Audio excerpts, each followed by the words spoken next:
Okay, so we are going to start with imaginary numbers. So we're going to simplify these into imaginary numbers. We have the square root of negative 12. That can be broken into the square root of negative 1 times 12. We split that into two separate square roots, the square root of negative 1 times the square root of 12. And the square root of negative 1 is equal to I. So we change that to I square root of 12. So really what we can do anytime there's a negative in the square root, we're really just pulling out an I. We make the number inside positive, we pull an I out, and that's really it. So for this one, this is I square root of 25. For letter C, this is I square root of 7. Because I is equal to the square root of negative 1, so really I'm just dividing out the square root of negative 1. Okay, here's some additional information about complex numbers. So we just talked about imaginary numbers. Imaginary numbers are where we have just a number and I. The number could be a square root or it could be a whole number. A complex number includes a real number and an imaginary number. It's going to be a plus bi. So something with an I added or subtracted to an actual real number. Okay, next I am actually going to add and subtract complex numbers. So I have two complex numbers, each with a real part and an imaginary part. What I'm going to do is I'm going to add each of the real parts together and add each of my imaginary parts together. And I can do this because the associative and the commutative properties apply to complex numbers. So I'm allowed to rearrange things like that. So I'm doing 4 plus negative 4. 4 plus negative 4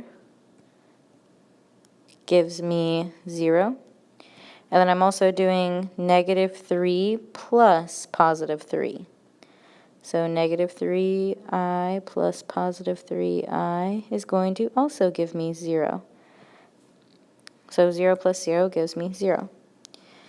And then my second part to this, my letter B, again, I'm doing the real parts and the imaginary parts. 5 minus negative 2. 5 minus negative 2 changes that to plus, so that's going to give me 7. And then the second part, the imaginary part, negative 3 minus 4i. Negative 3i minus 4i is going to give me a minus 7i when I combine them. And that's it. Those are my answers. Don't forget to try the U-try.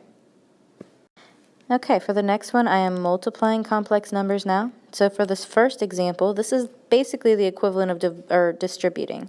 So 3i times negative 5 is negative 15i.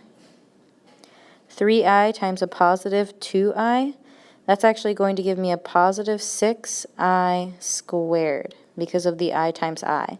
And I squared is the equivalent of square root of negative 1 times the square root of negative 1, which is equal to negative 1.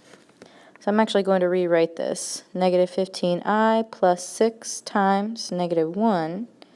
I multiply these two to get negative 6, or minus 6. And then finally, I'm going to rewrite this because when we write a complex number, we typically put the real part first and then the imaginary piece of it comes next. So all I'm going to do is write the negative 6 in the front and then minus 15i. So my real portion of my complex number comes first, my imaginary portion comes second.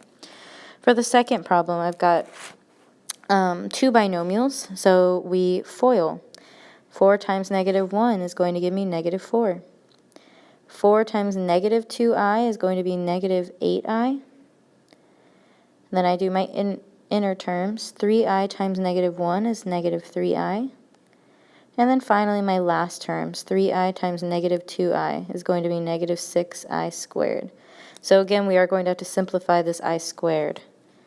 So this is negative 4 minus 11i. I combine my two terms in the middle. And I'm multiplying negative 6 by negative 1.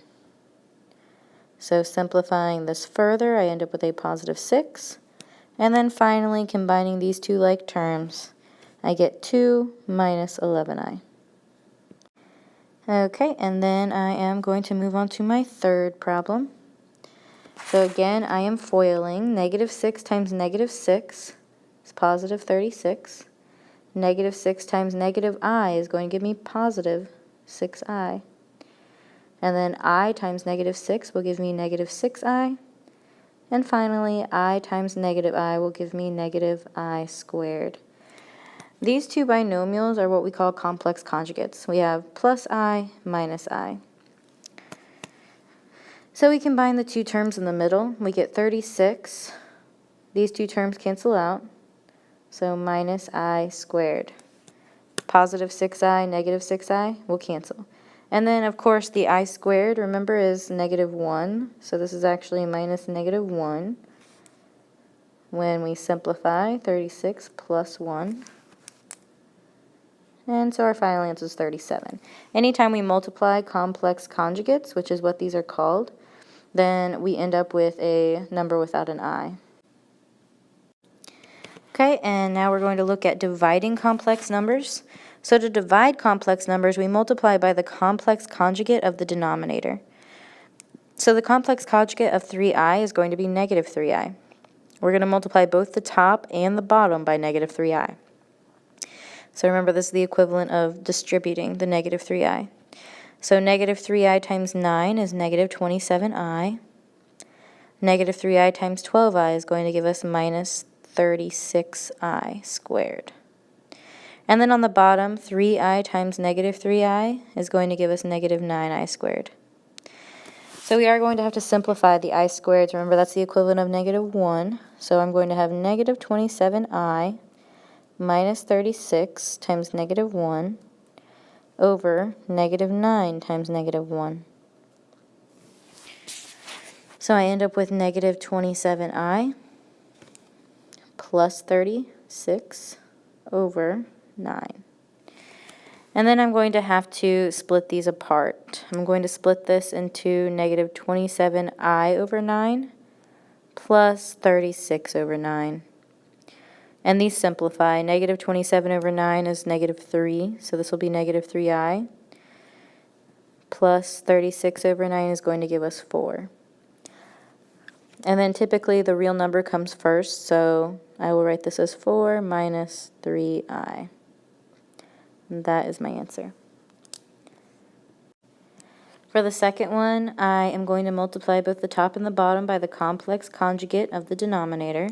The complex conjugate of 1 minus 4i is going to be 1 plus 4i. So I'm multiplying both top and bottom by 1 plus 4i. And I'm going to FOIL both the top and the bottom. So now I'm going to do 2 times 1 to get 2. 2 times 4i gives me 8i. 3 times 1 gives me 3i. And 3 times 4, or 3i times 4i gives me 12i squared. On the bottom, 1 times 1 gives me 1. 1 times 4i is 4i. Negative 4i times 1 is negative 4i. And negative 4i times positive 4i will give me minus 16i squared. So simplifying this, on top I get 2 plus 11i. That comes from simplifying here. Minus 12. Remember, the I squared is negative 1, so negative 1 times 12 will give me a minus 12. And then on the bottom, 1, my two terms in the middle will cancel. And then negative 16i squared. Remember, I squared is the equivalent of negative 1, so negative 16 times negative 1 will give me a positive 16. So then finally, combining all like terms together, I get negative 10 plus 11i on top and 17 on the bottom. And I am going to split this into negative 10 17ths plus 11 17ths I.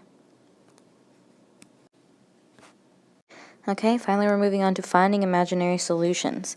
So for this, we're using the quadratic formula like we did in class on Friday. We are plugging in a, b, and c, so a is equal to 3, b is equal to negative 1, and c is equal to 2. So I'm plugging those into my formula. So the opposite of b plus or minus the square root of b squared, so negative 1 squared, minus 4 times my a times c, all over 2 times a. So simplifying this, negative, negative 1, these two negatives are going to cancel. So positive 1 plus or minus the square root of 1 minus 24 all over 6.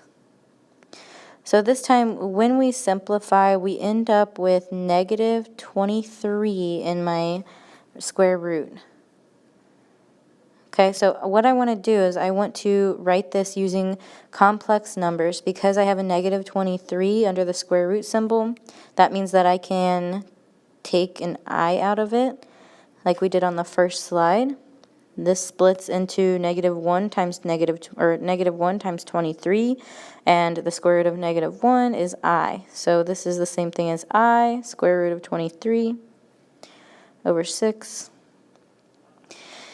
And then we are going to split this to 1 over 6 plus or minus square root of 23 over 6 I. So let's look at one more example of this. We have x squared minus 4x plus 5 is equal to 0. So this is going to be the opposite of b, so opposite of negative 4, plus or minus the square root of b squared minus 4 times a, and a in this case is 1, because there's not a number in front of the x squared, times c, all over 2a, so 2 times 1. Okay, so simplifying this, I end up with 4 plus or minus the square root of 16 minus 20 over 2. Okay, so that's going to be equal to 4 plus or minus the square root of negative 4 over 2. Okay, and then I'm going to change that negative 4, square root of negative 4, into I square root of 4 over 2. And we can actually figure out what the square root of 4 is. That is a perfect square. So the square root of 4 is going to give us a 2. So we'll have 4 plus or minus 2i over 2. And then finally splitting these up, that's going to be 4 over 2 plus or minus 2i over 2. And then simplifying further, 4 divided by 2 is 2, plus or minus. 2 divided by 2 is 1, so those are actually just going to cancel out. We don't need to write the 1, so it's going to be 2 plus or minus I.